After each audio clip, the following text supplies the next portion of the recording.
Il y a un truc vraiment fascinant, et je dirais presque ironique, quand on observe un cheval en plein galop. Ah ouais, c'est une machine incroyable. Mais totalement, c'est une machine biologique d'une perfection, enfin, c'est intimidant. On parle quand même d'un animal de quoi, 500 kilos, un vrai concentré de muscles, de puissance brute, avec une coordination motrice qui défie complètement l'entendement. C'est majestueux, ouais. Et d'un point de vue purement biomécanique, ça a l'air invincible. Voilà, invincible, c'est le mot. Et pourtant, toute cette architecture majestueuse, elle repose sur un système de câblage interne qui est d'une fragilité absolue. Et je suis ravie d'en parler aujourd'hui parce que c'est tout le paradoxe de la neurologie équine. Exactement. Il suffit vraiment d'une toute petite perturbation dans ce réseau de communication pour que toute la machine s'effondre. Et c'est justement la mission de notre plongée d'aujourd'hui. On a rassemblé une pile de sources super intéressantes pour ça. On a des notes de cours très denses de médecine vétérinaire et aussi un document clinique très technique qui porte sur les maladies dégénératives neurologiques chez les chevaux. Les fameuses myéloencéphalites. C'est ça.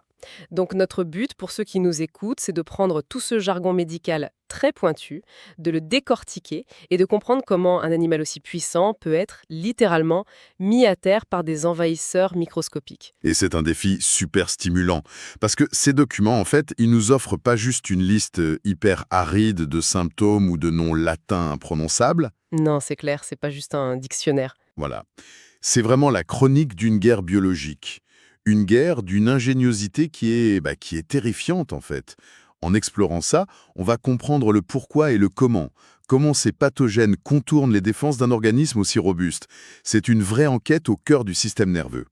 Alors pour bien démarrer cette enquête, je pense qu'il faut d'abord baliser la scène de crime, non? Tout à fait. Faut regarder ce que les coupables ciblent en premier. Ouais. Les sources définissent les myéloencéphalites comme des maladies qui provoquent la dégénérescence des neurones. Donc au niveau de l'encéphale, le cerveau, et de la moelle épinière. Mais le truc qui revient sans arrêt dans le texte, c'est que l'attaque se concentre sur une structure très précise, la myéline. La fameuse myéline, oui. Qu'est-ce que c'est exactement et pourquoi sa destruction est à ce point catastrophique pour le cheval? Mais pour visualiser ça, faut s'imaginer à quoi ressemble un neurone. Un neurone, ça a un long prolongement qu'on appelle l'axone. Et ça lui sert à envoyer son signal électrique vers d'autres cellules, genre d'autres neurones ou des muscles. D'accord, c'est comme le câble principal. C'est le câble, ouais. Et la myéline, c'est une substance pleine de lipides, donc de graisse, qui vient s'enrouler tout autour de cet axone pour l'isoler et le protéger. Donc, si je fais une analogie, c'est un peu comme la gaine en plastique autour des fils électriques de mon ordinateur. C'est exactement ça. Ou les fils dans les murs d'une maison. Son rôle, c'est d'empêcher que le courant se perde en chemin. Ah, je vois. Mais ça fait pas que ça. Ça agit aussi comme un accélérateur incroyable. Ça permet au signal électrique de voyager à une vitesse fulgurante sans aucune déperdition. Et quand les myéléencéphalites crapent, elles détruisent cette gaine. Donc si je reprends mon histoire de fil électrique, si on gratte ou qu'on enlève le plastique isolant sur plusieurs fils qui sont côte à côte, Les fils nus se touchent. et bim, court-circuit massif. Voilà. Le courant fuite partout. Le signal qui part du cerveau avec l'ordre, par exemple, lève la jambe droite ou bien mâche cette herbe, il n'arrive plus. Ou alors il arrive, mais de façon complètement brouillée, comme des grésillements sur une vieille radio, quoi. Ah ouais, d'accord. Ce qui explique la liste des signes cliniques dans les notes. Honnêtement, c'est assez glaçant à lire. C'est terrible, ouais. Les documents parlent de chevaux qui développent une marche erratique, désordonnée, ils perdent l'appétit, ils font des crises d'épilepsie. Et il y a ce détail qui m'a vraiment frappé sur la perte d'équilibre. Le fait qu'il s'appuie contre les murs, Ouais, le cheval est obligé de mettre tout son poids contre les murs de son box juste pour pas s'effondrer. Et à la fin, c'est le décubitus, la prostration totale où il peut même plus se relever. Il y a aussi la dysphagie, l'incapacité d'avaler. Mais attendez, j'ai une question là-dessus. je vous écoute. Quand on voit un cheval qui peut plus tenir debout ou avaler, est-ce que ça veut dire que la maladie a détruit ses muscles? Genre le corps est physiquement brisé? Alors, c'est super important de faire la distinction et la réponse c'est non. En fait, les muscles eux-mêmes, ils sont parfaitement intacts. Ah bon? Oui. L'anatomie mécanique est saine. Même le cerveau, au début en tout cas, il sait encore ce qu'il veut faire. Mais le réseau de communication, lui, il est en cendres. Donc, le muscle attend l'ordre, mais rien ne vient. Exactement. Les muscles de la gorge ou des jambes attendent des ordres clairs qui n'arrivent jamais. C'est une paralysie de la communication, pas du muscle. Le centre de commandement est isolé de ses troupes. C'est hyper tragique quand on y pense.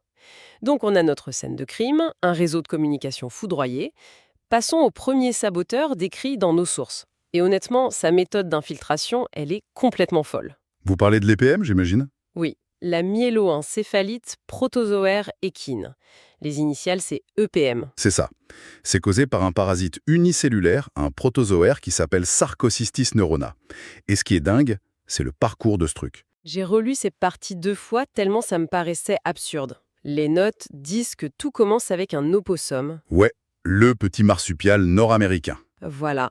En gros, un opossum infecté laisse ses excréments dans un champ et le cheval, juste en broutant paisiblement, il avale ses parasites. C'est un accident bête. Mais comment un truc avalé dans l'estomac peut se retrouver à détruire la moelle épinière? Il y a quand même des barrières massives entre l'intestin et le cerveau, non? Bien sûr. Et c'est là qu'on voit la force de ce parasite. C'est un maître de l'infiltration. En fait, pour le cheval, c'est une impasse évolutive, un accident malheureux.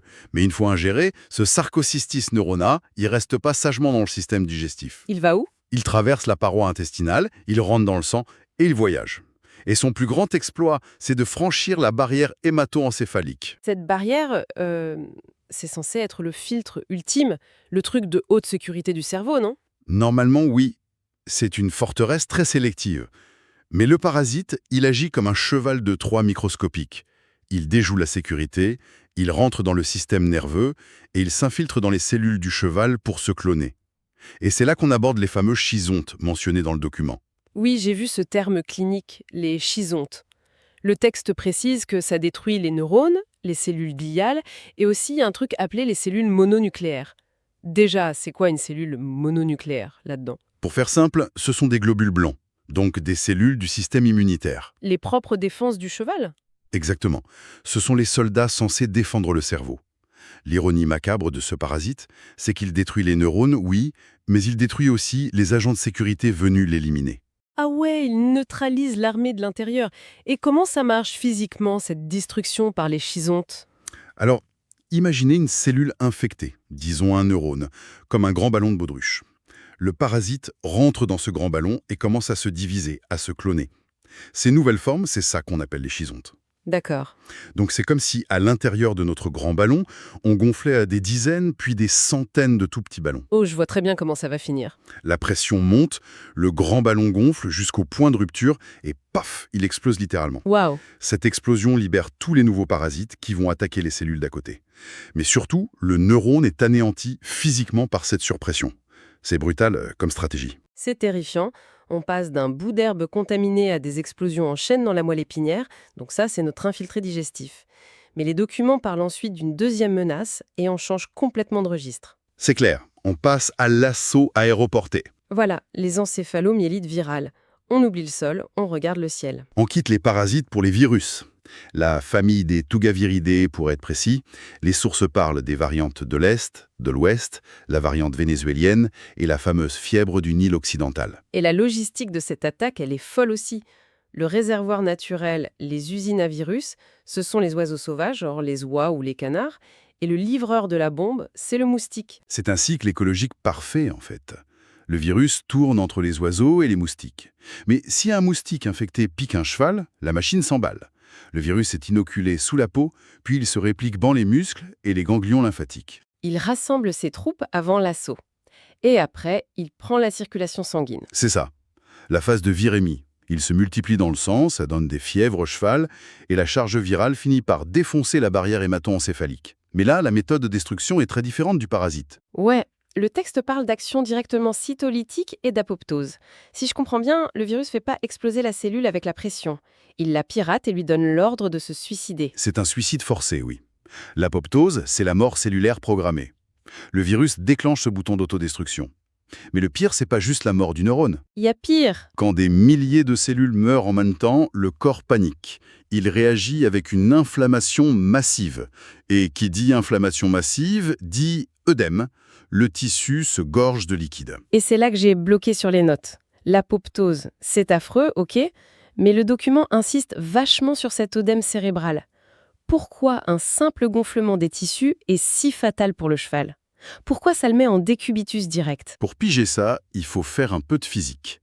Le crâne du cheval, c'est pas une enveloppe souple, C'est un coffre-fort en os massif. C'est hyper rigide, ça ne s'étend pas. D'accord. Imaginez que le cerveau enflammé à l'intérieur, c'est comme un airbag de voiture qui se déclenche. Ah, je vois. L'airbag se gonfre à l'intérieur du coffre-fort, mais les parois du coffre, elles bougent pas d'un millimètre. Exactement.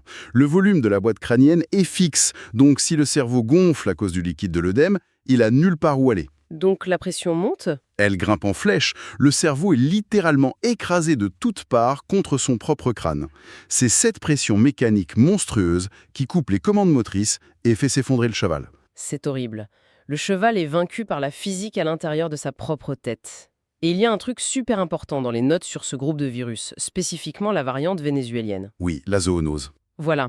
Ça veut dire que ça peut sauter la barrière des espèces et infecter l'être humain. Ben oui, le moustique, il s'en fiche de qui il pique. S'il a piqué un canard infecté, il peut piquer un cheval ou un humain. Et chez l'homme, c'est la même horreur. Virémie, invasion du système nerveux, œdème massif.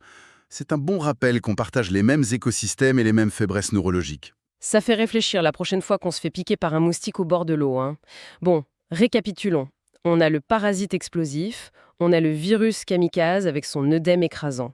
Il nous reste une dernière maladie dans nos documents. Et franchement, c'est celle qui m'a le plus retourné le cerveau. La myéloencéphalopathie herpétique équine, le EHV1. C'est ça. Là, la transmission, elle est respiratoire. Le cheval inhale des particules. Mais le mécanisme des dégâts, c'est lunaire. Les notes disent que les dommages aux neurones sont secondaires. Oui, l'EHV1, c'est de la perversité pure. Contrairement aux deux autres, il touche pas du tout aux neurones. Il les ignore. Mais attends, comment on peut appeler ça une maladie neurologique dégénérative si le virus s'en fout des neurones? Que fait-il dans le cerveau alors? Il vise la tuyauterie. Il s'attaque aux cellules endothéliales, c'est-à-dire les briques qui tapissent l'intérieur des vaisseaux sanguins. Le virus s'installe dans les parois de ces vaisseaux qui irriguent la moelle et le cerveau. Ok, donc il détruit les vaisseaux en se multipliant dedans. C'est encore plus vicieux. Il infecte les parois, oui, mais la destruction vient du chaval lui-même. Le document parle de vascularité à médiation immunitaire. Qu'est-ce que ça veut dire en termes simples? Ça veut dire que le système immunitaire du cheval repère le virus dans les vaisseaux sanguins. Et là, il lance une attaque massive pour le tuer. Cette guerre immunitaire crée une inflammation énorme des vaisseaux. Et ça provoque des microthrombus, Des microthrombus, donc des petits caillots de sang. plein de petits caillots de sang. Ah, mais je commence à comprendre. Les caillots bouchent la plomberie? Exactement. Le sang circule plus. Et si le sang circule plus, l'oxygène et les nutriments n'arrivent plus, c'est l'ischémie. Les neurones, qui sont super gourmands en énergie, se retrouvent asphyxiés. Mais c'est pour ça que c'est secondaire. Le virus tue pas les neurones. Les neurones meurent de faim parce que les routes de ravitaillement sont bloquées par les propres défenses du cheval. C'est un sabotage logistique parfait. C'est un tir-ami, littéralement. Le système immunitaire essaye de nettoyer les vaisseaux, mais il aggrave le blocage. Les neurones meurent silencieusement par manque d'oxygène. C'est une stratégie d'usure, mais le résultat est le même, l'effondrement du réseau. C'est fascinant d'un point de vue évolutif, mais tellement triste pour l'animal. Franchement, quand on prend un peu de recul sur toutes ces notes, on a 3 stratégies totalement différentes pour arriver au même résultat catastrophique. Oui. D'abord, le PM, la force brute, le parasite avalé qui fait exploser les cellules avec ses chisontes. Ensuite, les virus aéroportés, les togaviridés.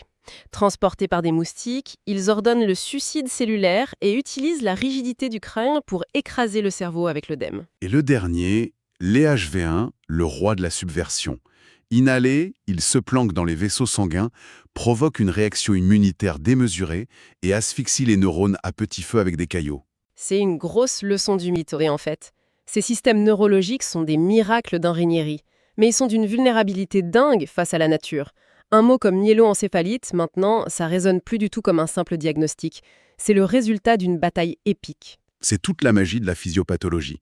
Dès qu'on soulève le capot, on comprend le fonctionnement intime de la maladie. Et tout devient logique. Exactement. Et pour clore cette analyse, il y a une dernière pensée qui m'est venue en lisant ça. On a parlé d'un opossum dans un champ, d'oies sauvages, de moustiques. On a vu que des barrières ultra sécurisées comme la barrière hémato-encéphalique sont en fait franchies tout le temps par ces pathogènes. Des frontières poreuses à l'échelle de l'évolution, Oui. Et ça soulève une question géniale. Si un parasite digestif ou un virus d'oiseau peuvent pirater le cerveau d'un animal de 500 kilos, et parfois même le nôtre, qu'est-ce que ça dit sur l'interconnexion invisible de nos écosystèmes? Jusqu'où la faune sauvage qu'on croise en balade influence, de manière microscopique, notre propre santé et celle de nos animaux. Ça montre qu'on est tous dans le même bateau biologique. Totalement. C'est une fenêtre grande ouverte sur l'intrication du vivant. Et je crois que c'est une excellente réflexion à garder en tête la prochaine fois qu'on croisera le regard d'un cheval ou d'un simple oiseau migrateur.